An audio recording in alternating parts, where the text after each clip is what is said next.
गांव का एक बहादुर योद्धा अपनी पत्नी से अपार प्रेम करता था, लेकिन अचानक बीमारियों ने उसे जकड़ लिया। वैद्य और चिकित्सक दिन रात कोशिश करते रहे, पर हालत बिगड़ती ही गई।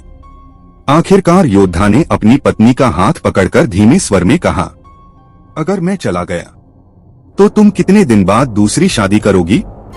पत्नी की आंखें भर आईं।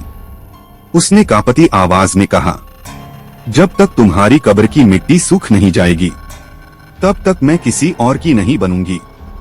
योद्धा मुस्कुराया और उसी पल अपनी आंखें सदा के लिए मूंद लीं। कुछ दिन बाद उनका देहांत हो गया।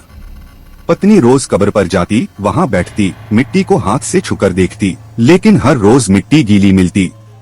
दिन हफ्तों में बदले, हफ्ते महीनों में, मगर कब्र की मिट्टी सूखने का नाम ही नहीं लेती थी। एक दिन संध्या समय पत्नी कब्रिस्तान से लौट रही थी कि अचानक उसने देखा उसके पति का सबसे करीबी मित्र कब्र से बाहर आ रहा है और उसके हाथ में एक बाल्टी है।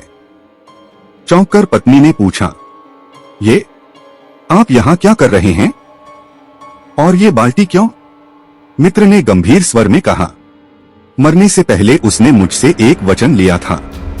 उसने कहा था, रोज मेरी कब्र पर पानी डालना, ताकि मिट्टी कभी सूखे ही नहीं, क्योंकि अगर सूख गई तो मेरी पत्नी किसी और की हो जाएगी और यह मैं कभी सह नहीं पाऊंगा। पत्नी की आंखों से आंसुओं की धारा बह निकली।